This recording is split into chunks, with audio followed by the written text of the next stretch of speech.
Welcome back to the deep dive. Today, we're jumping into some specific, really interesting excerpts from Chronicles as the Yankee Trader Book 3 Empire. Yeah, the big one. It is. And our goal here really is to pull out the main story threads, the key things happening, basically give you the rundown so you get the core of what's going on in this part of the story without needing to, read every single page yourself. Definitely a shortcut. Mm. And it kicks off with some serious intensity. That prelude line, vengeance is not enough, blood must pay with blood. Whoa. Right. Sets a grim tone immediately. It's not just settling a score. It's something much deeper, almost ritualistic. Exactly. And chapter 1 doesn't let up. Hmm. The black ship rolls over at full speed and screams. You get this immediate sense of action, desperation. Teek's clearly pulling off something dangerous. Yeah, high stakes from the get-go. Which leads us right into dead survivors. We find Captain Danner and her crew, they're clearly in trouble after some kind of attack. Mm-hmm. And there's immediate concern for their people, right? Especially someone called Cookie. It grounds it quickly. These are people in peril. Totally. And it turns out Teek's crazy flying wasn't just, showing off. He actually used his ship's star drive to help the Earth Defender stop things from getting even worse. Which immediately flags him as, well, different. He has tech or skills that aren't standard. And you see that later when Bert's trying to figure it out. Oh yeah, Bert's like, what is all that extra gear on your engines? And Teek just kind of deflects, right? Gives him the runaround, makes you wonder what he's hiding, what that tech really is. Definitely adds intrigue. And this whole section introduces key players fast. We get Lark, worried about Sherry, shows that connection, like sisters. But she's also really pragmatic, isn't she? Super pragmatic. Basically tells Danner's crew, sorry, my ship's full, can't risk taking you on with patrols everywhere. Says something like she doesn't want to end up facing a firing squad. Harsh reality check. It really paints a picture of the environment. Danger isn't just the enemy attack. It's navigating the rules, the logistics, the risks involved in just existing out there. Yeah, survival calculus. Then there's Talus. His apology to Danner. That felt significant. Very. Among my race, this is a sign of surrender. It highlights these cultural differences, but also maybe a genuine attempt to bridge the gap. Could be. And then later, he offers to exchange blades. What do you make of that? Seems more complex than just, we're cool now. Oh, for sure. It suggests a deeper level of maybe respect or the start of a really complicated relationship. It's not just about ending the fight. It's about establishing something new between them, maybe even their people. But any sense of peace feels temporary. Teek warns Danner it's not safe to be around us right now. And Talus agrees. Yes, you need to go tame Teek. They know they're marked. That helping Danner doesn't change the fact that they are targets. Keeps that tension simmering. Whoever attacked the Earth Defender isn't done, and Teek and Talus are somehow central to it. Right, and you see the pressure even within Danner's crew. Like Kat working herself to the bone. Yeah, and Bert steps in, almost like a dad, telling her, go take a break. Not asking, telling. Little moments like that show the crew dynamics, how they cope under stress. It makes them feel real. Totally. And speaking of connections, we see Bert and Sandy starting to, connect. With Cookie sort of playing matchmaker, or at least encouraging it. Which Bert seems kind of baffled by in a charming way. It's a nice little spark of something normal amidst the chaos. Provides balance. Yes. You need those moments of human connection, romance even, to make the danger feel more impactful. Gives them something to protect. True. But then it's back to business. Talus and Talum using their military smarts to figure out how to weaponize cargo loaders. Clever. Shows resourcefulness, using what you have. Yeah. Adapting civilian tech for defense. Exactly. And then, bam! The story takes this sharp turn into conspiracy territory. That secret meeting. Right, with Counselor Temos, Lolpaco, Shah, Bezios. A whole new cast, seemingly high up in the Talpak hierarchy. And the stuff they're discussing. Oma, Pat, and Kamor messing with drug doses, trying to sideline someone called the Medium. Yeah, classic power struggle. Corruption at the top. Mm-hmm. Temos seems to be trying to protect the Medium, and they realize they need to warn the humans, Danner's crew, presumably, and protect their emperor. It suddenly becomes much bigger than just a ship attack. It's internal Talpak politics boiling over, and our guys are caught in the middle. And Teek is apparently key. Bezios thinks he's the one to carry a message. So they decide Teek and his crew need to disappear, go dark, find someone Teek knows for help. And the chief, whoever that is curious, but Shai plays it close to the vest. More secrets around Teek. We also get this glimpse of Talpok's space itself, Teek's ship flying through devastated areas. Dee's, one of his crew, can barely believe the old emperor caused so much destruction. Adds context, right. Shows the scars of past conflicts, explains maybe why things are so unstable now. This isn't the first brutal chapter in Talpok history. Leads them to that rendezvous, an old station, meeting someone named Vor for supplies, a place to hide. Seems straightforward enough until the twist. The big twist. Friola is there, and she's working for the Spartus. What? Yeah, that's huge. And then the mystery deepens. Why did a Spartus warship just let Teak go earlier? Seriously. Nothing is what it seems, which is a perfect lead-in to Chapter 2, Too Many Secrets. The title isn't kidding. Not at all. Right away, there's conflict on the Mary Rose. Lark is furious, demanding Donna's crew stop messing with that captured Talpok ship. Yeah, she definitely doesn't want them poking around. What are they hiding? Donna pushing back, mentioning visitors they've had before. Suggests that ship isn't just debris. It's important, maybe dangerous. Got some history. Secrets breed conflict, right? Always. Meanwhile, Bert's taking no chances on the Yankee trader rigging machines for combat. Everyone's on edge, expecting trouble. Sensible precaution. You can't relax in this environment. And the secrets keep coming. Talus finally admits the Talpok ship can use hyperspace. And that Teak's engineers helped make it happen. Why didn't he say so earlier? Exactly. That line, you should have told us earlier, it just hangs there. Creates this friction, this feeling that maybe they aren't all on the same page, even as allies. Lack of trust is poison in situations like this. You need to know what everyone's capabilities are. But even with that tension, you get these little moments. Danner and Talus share an embrace. Bert and Sandy get closer, Sandy showing some vulnerability. Those moments are anchors, aren't they? Reminders of the personal stakes, the humanity beneath the armor, and the stress. Definitely. But then it's back to the harsh stuff. Lark interrogating Soya, using a dagger to get information about the war. Whoa, okay. That's intense. Shows how desperate they are for intel, the lengths they'll go to. Right. No messing around. Then, briefly, things seem calm. The trader heads towards Saturn. But it never lasts, does it? Nope. Danner gets that feeling they're being watched. Silent ships on the sensors. The ghosts in the machine.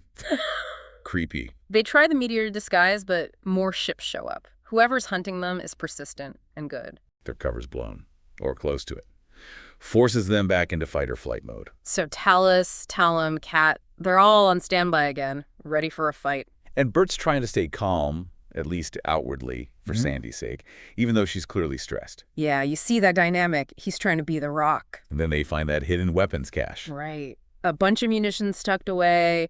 Bert's annoyed someone modified his engines without asking, but hey, extra guns probably won't hurt right now. No kidding. But who put them there?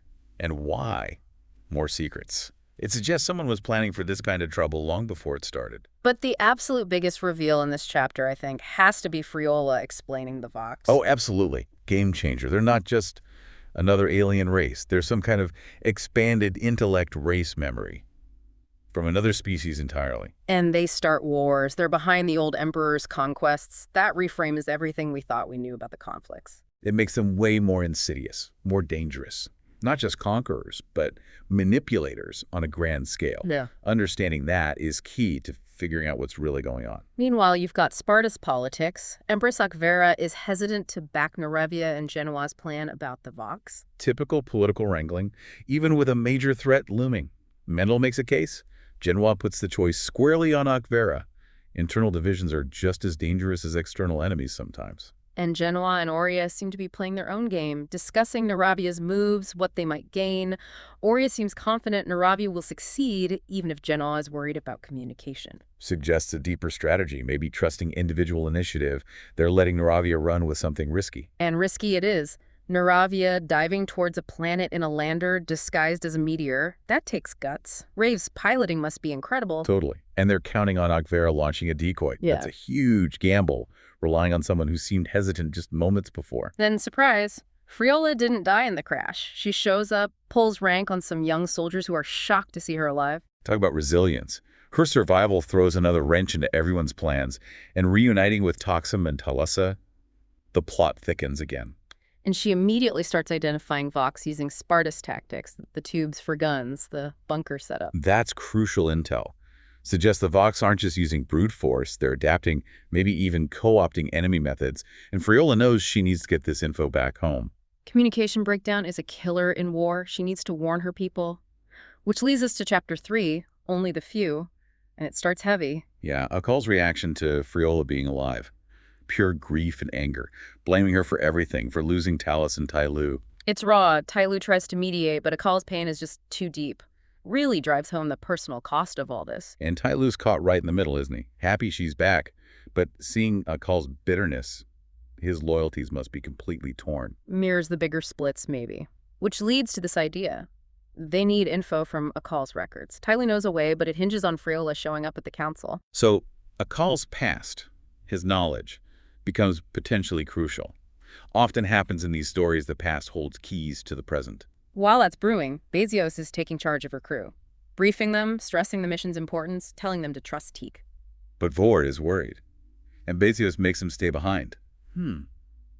Strategy? Or there's something else going on with Vord? Yeah. Adds a little suspense there. Yeah, keeps you guessing. Then we cut to the Talpak homeworld. Tikola's freighter facing off against a council cruiser. Desperate times. She's threatening them just to get war materials, shows the strain the conflict is putting on resources, breaking down normal protocols. And then the rescue. Toxum and Bezios infiltrate the Emperor's chambers. Find Timo's drugged. Shah has the antidote, thankfully. They got to get him out fast. Cue the action sequence, Teak coordinating this multi-ship escape, hovercraft firefights with council guards, intense stuff. Shows Teak's tactical skill and the bravery of his team. Texa, Toxum, Tassa, Shay, they pull it off, but just barely. But Vor, he knows the safe routes. Urges them to leave quickly, avoid suspicion, still feels like he has his own agenda. Definitely playing his cards close. What does he know? Why the secrecy? And Friola drops another bombshell plan. She's heading beyond known space. Whoa. Okay, that's desperate. Vor's skeptical, but she insists, gotta save the Emperor, save Tyloo. And she mentions a diary. Yeah, the diary, another potential source of crucial info. Going off the map like that, huge risk, but maybe their only option. But back on her ship, Friola's being cagey with Tyloo about where they're really going. And Shaw isn't going with them. She says she has her own path. The group's fracturing, or at least splitting up for different tasks. Suggests multiple plans unfolding simultaneously. Maybe necessary, but also risky if they can't coordinate. And the danger isn't just political. Nightshade's worried the traitor is being hunted. Donna confirms they were caught, but got away. The walls are closing in. Everyone seems to be a target now. No safe harbor. Nightshade then connects with Donna's command crew, Koichi, Mumbio, Ashir. She's got a good read on people, seems like. Building bridges? Smart move. You meet allies. And her assessment of their personalities suggests she knows how to work with different types. And then she reveals that plot, diverting nuclear warheads meant for Jupiter's colonies. Holy cow, that escalates things dramatically. Nuclear weapons aimed at civilians. That's terrifying. The stakes just got impossibly high. And if that wasn't enough, Nightshade reveals this long-running secret trade with some unknown alien race. Donna confirms it. Okay, another major secret. Who are these aliens? What have they been trading? The implications are staggering. Could change everything we know about the power balance. Seriously, which throws us right into Chapter 4, third alternative, and yep, the Yankee trader is under attack, again. Just relentless, isn't it? Talus is directing the counterfire, trying to shoot down missiles. Back in the thick of it. But Bert and Sandy pull off that move, cutting fuel lines to create a diversion during the station attack. Quick thinking under fire. Using the environment, creating chaos to survive. Brilliant, really. The aftermath is rough, though. Danner, Cookie, disoriented. Bill's hurt badly. Bert's immediate reaction. Secure the station, fight back. No time to pause. Just got to keep going, keep defending. Their resilience is incredible. Amidst this, we get more personal moments. Talus admitting his family disapproves of him. Bert revealing he used to be a steward. Didn't see that coming. Little unexpected bits of backstory humanizes them, right? And Teddy and Sherry are figuring out their relationship, wondering about the future, if they even have one. Yeah, poignant stuff. Meanwhile, Friola's risky jump goes wrong. The Peregrine gets thrown way off course, ends up at Minnow's Trace. Hyperspace is clearly not foolproof. Puts her somewhere potentially dangerous and definitely not where she planned. And wouldn't you know it, a Spartus listening post detects her immediately. Bad luck. Or maybe that place is more important than it seems. Leads to Tessa arresting her for disobeying orders, but then she gets a call and answers in Spartus. The mask slips. Tace is shocked. Confirms her allegiance, or at least her deep connection to the Spartus. raises so many questions about her true game. While that's happening, Naravia's group is discussing Friola, and Talia admits she's connected to Temek. More cross-faction relationships forming could be important later, building bridges or creating new conflicts. Tessa then ends up at this Talpak refugee site. He's completely thrown by the warm welcome, the idea of it being a sanctuary. Challenges his whole worldview, probably. Seeing the enemy, or at least displaced people from either side, as just people needing safety. Exactly. Teva explains how the Empress helped save them. Tessa starts reflecting on Friola, maybe seeing her actions differently now. That exposure to the human cost of war, directly from the victims, can be transformative. Makes him question things. Then Friola meets up with Shah, and Shah delivers the bad news. Oma Patton Kamor got to the Emperor. He's gone. Devastating. Tushu's rage is understandable. The conspiracy succeeded, at least partly. And then another reveal. Kate and Donna tell Shah their humanities. Shah's reaction, total surprise, layers upon layers. Humanities. Okay, what does that mean in this context? Another hidden identity, another potential connection between groups. Tessa's learning about life in the refugee compound the freedom, the sense of purpose. It's clearly affecting him. Contrasting it with the rigid military life he knows might make him question where he truly belongs. He's also surprised Naravia and others speak. Talbot learned it at their academy. Shows a level of cultural engagement, maybe foresight, on the Sparta side. Learning the language is a big step towards understanding. But Friola throws cold water on Tessa's view of their history, revealing their old leader, Tamhal, was actually cruel. Challenging the myths. Talu's distressed, wants to know the truth. History's never simple, is it? Definitely not. Then Naravi promotes Friola, offers her the rank of Covius. Big vote of confidence. Significant move. Shows Friola's earned trust, gained influence within the Sparta structure now. We see the Spartans mourning their losses. Naravia grieving quietly. She puts Rave in charge of the guard. Tough decision, probably. Leadership weighs heavy. Even amidst strategic moves, the personal losses are felt. And Shah is clearly missing Teak. That connection runs deep. Adds another emotional layer. These aren't just soldiers and politicians. They have deep personal bonds. In a council meeting, Genoa praises Friola for telling the truth, even though Friola feels deep shame about her race's actions. That accountability is huge. Facing the darkness in your own history is tough but necessary for moving forward, maybe building bridges. They start planning a counterattack against the Vox, and then perfect timing, Riva and Khalees show up with language data recovered from Minos. Wow, that could be absolutely critical. Understanding the Vox language, that's a potential game changer for fighting them. We get a little insight into Sparta's learning to focus on understanding and application, maybe explains their adaptability. Pragmatic approach. Knowledge isn't just for knowing, it's for doing. Makes sense. Back on the Yankee trader, terrible news. Bill wakes up, asks for Kat.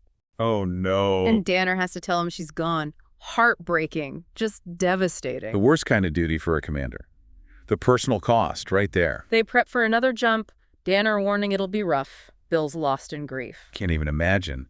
The journey just keeps demanding more from them. They drop out of hyperspace, right into another threat.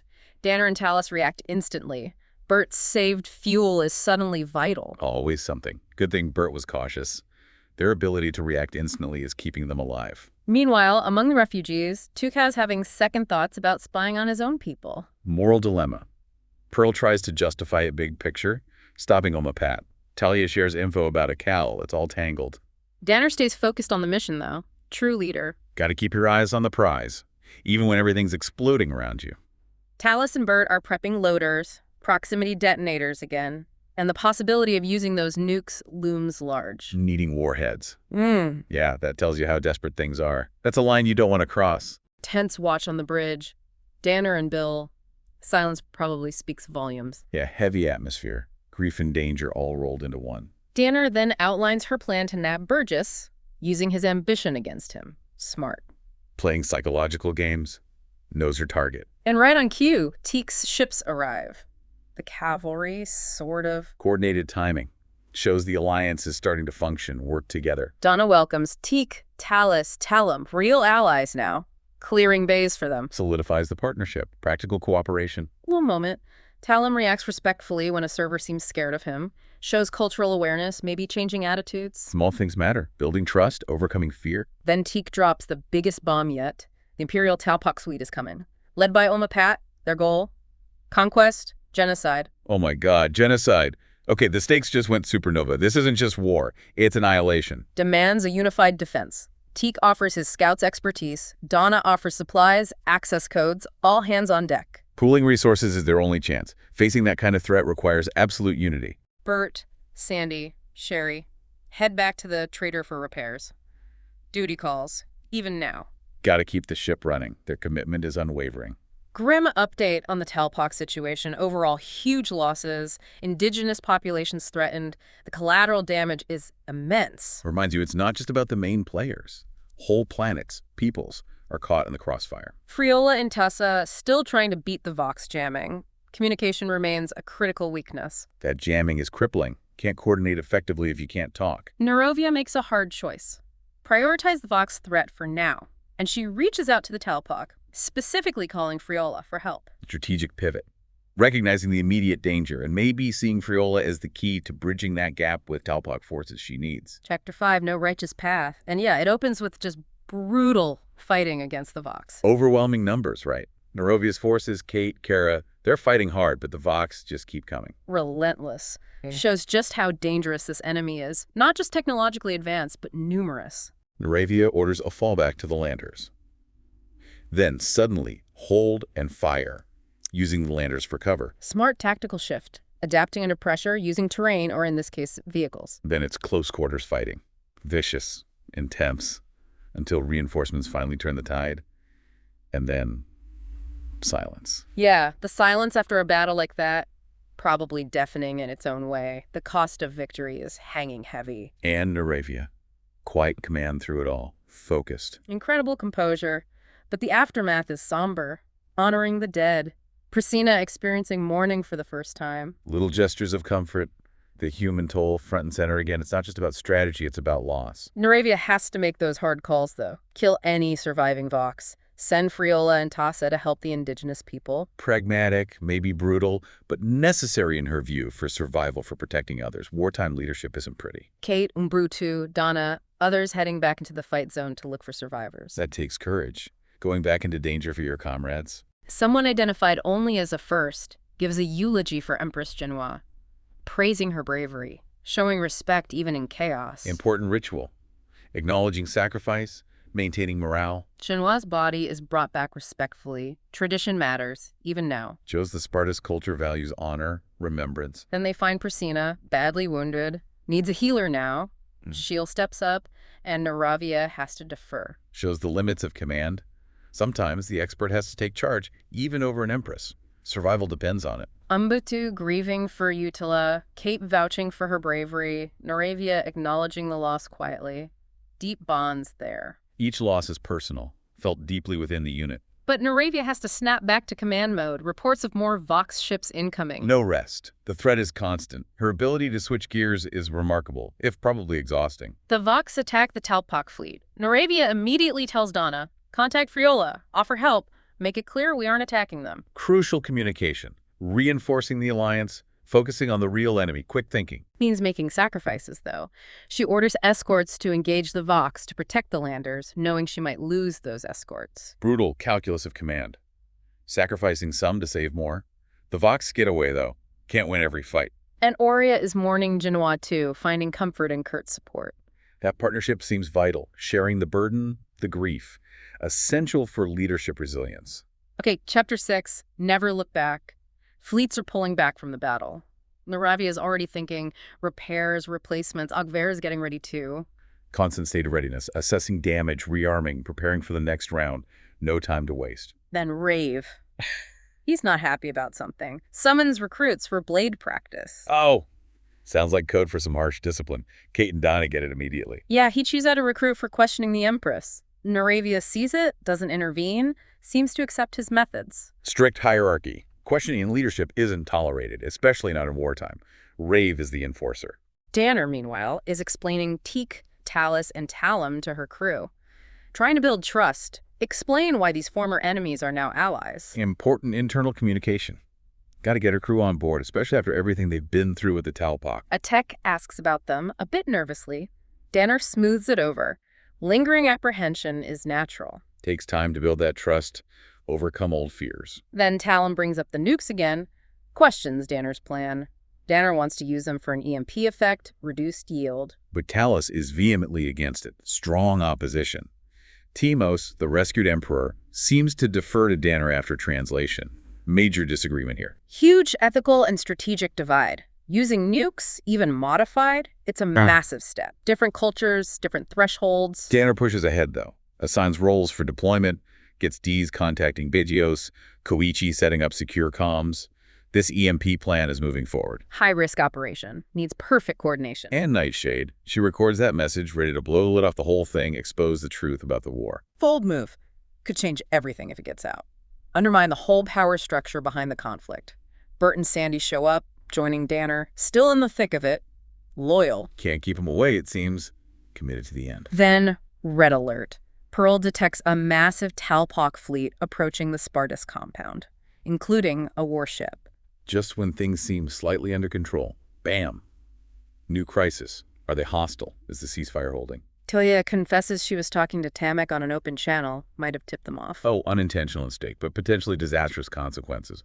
Security breach the worst possible time. Pearl confirms station shields are up, but expects boarding. They're bracing for impact. Shields might not hold forever against a fleet.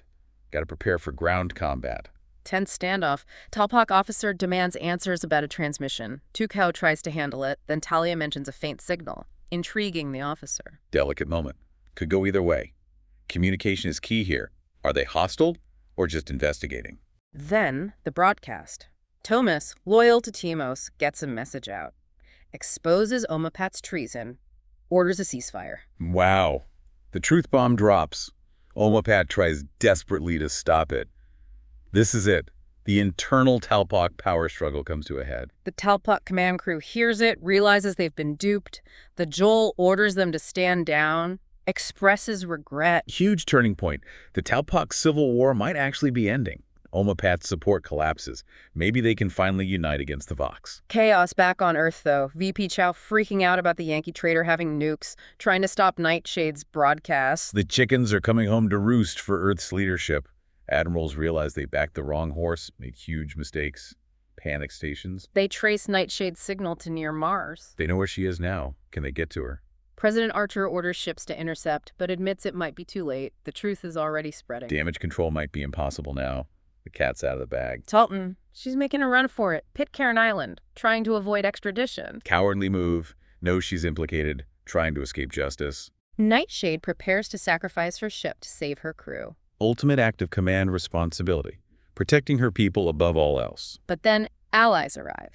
Shay and Bezios in Talpok ships, offering help. Just in the nick of time. The new Talpok leadership, maybe.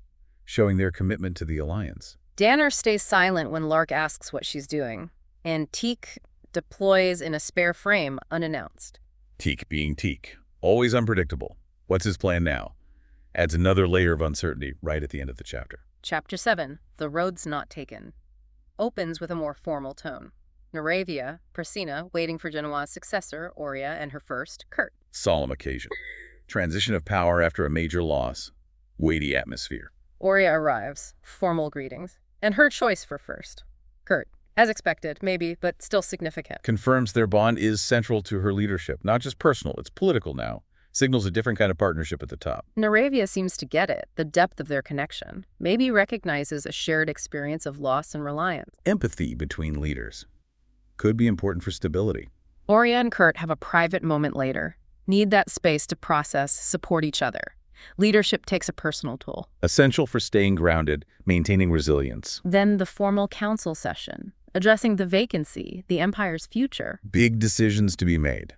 Setting the course after Gen Y. Akvera offers condolences to Aurea.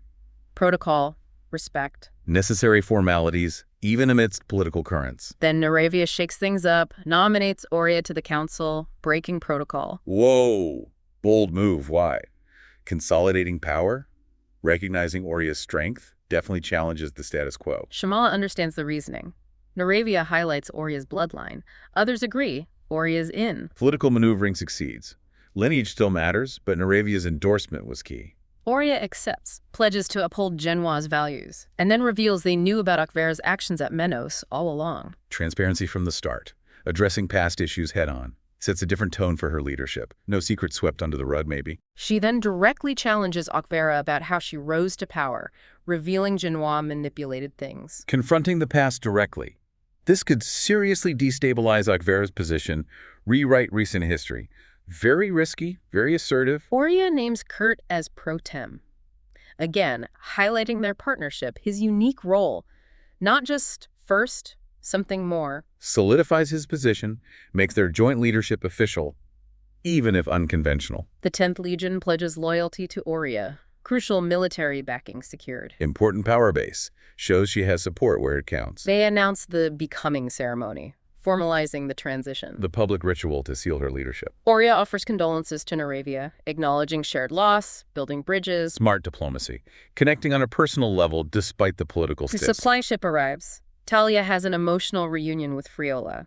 Nice personal moment amidst the politics. Relief. Connection. Reminds us of the individuals caught up in these grand events. Akal is still seeking justice, confronting the Council Guard commander, wants accountability. Past wrongs haven't been forgotten. The desire for justice persists. And some accountability happens. Betsios brings Kamor before Temos and Tez. His fate. Exile to Sharda. Consequences for the conspirators. One down, maybe Omapat next. A step towards resolving the Telpok internal mess. Tez seems unsure addressing the Telpok fleet, relies heavily on Betsios. New leader finding his feet. Shows humility, maybe. Willingness to lean on experienced advisors like Betsios is probably good. Betsios suggests a way forward, a path to peace, hopeful sign. Proactive.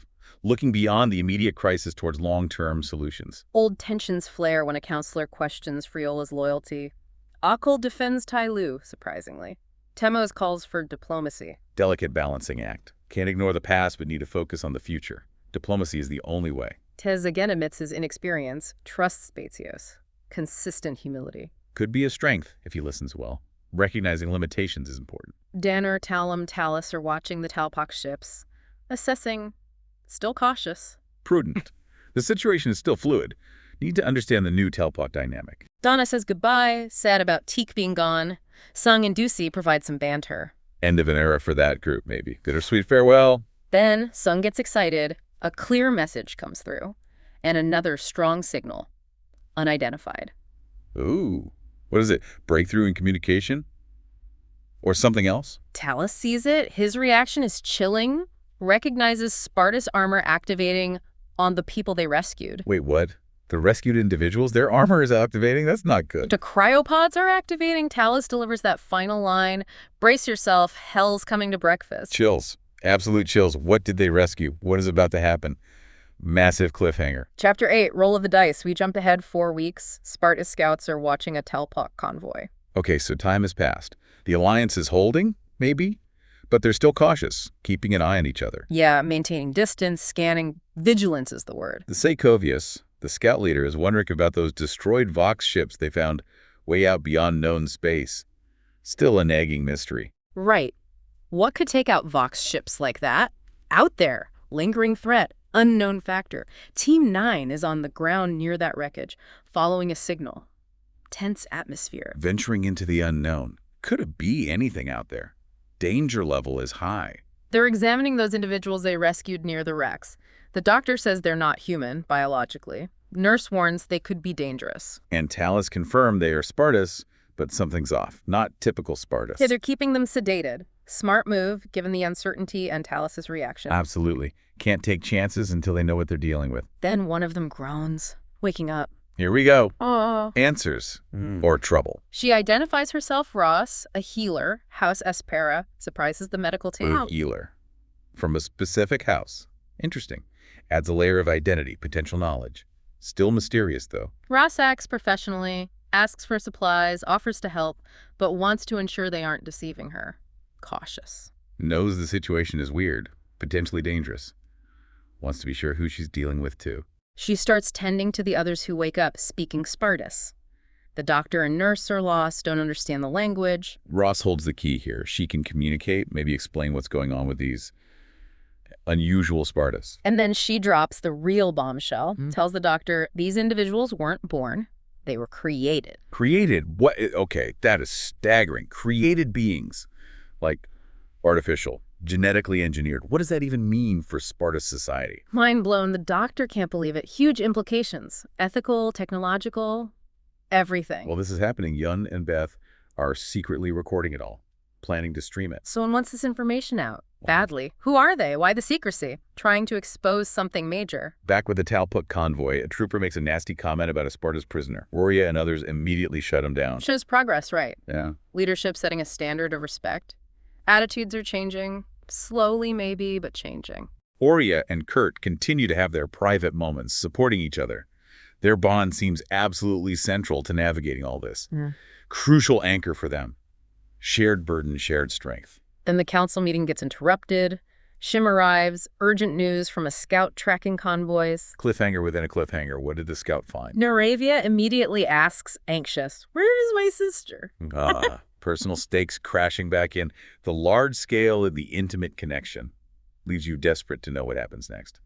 So yeah, wrapping up this deep dive, what a ride through these chapters. We've seen the brutal war with the Vox escalate. Major political shakeups in the Talpak Empire. That whole Omapad conspiracy and its fallout. The absolutely mind-bending mystery of these created Spartacus individuals found out in the void. And Captain Danner and the Yankee trader crew just constantly bouncing from one crisis to the next, trying to survive against impossible odds. We definitely hit some aha moments too, didn't we? That secret alien trade nightshade revealed. The truth about the Vox not being just invaders, but something else entirely. Manipulators. Getting glimpses into how Sparta's society actually works. The politics, the honor codes, the unexpected capabilities. And those hints about genetic manipulation now culminating in the revelation about Ross and the others being created. Just, wow. Hopefully listeners feel like they've got the essential narrative now, the key turning points, without getting lost in every side plot. That's always the goal. Quick, thorough knowledge. Absolutely. And it leaves us hanging with some massive questions, doesn't it? This unknown force out beyond known space that destroyed Vox ships. The cryopods activating on those created Spartas, Talus's warning about hell coming to breakfast. And the sheer implication of sentient beings being created, not born. What does that mean for individuality, for rights, for the future of these empires? How will all these threads collide? A lot to chew on. Definitely sets things up for whatever comes next in this universe.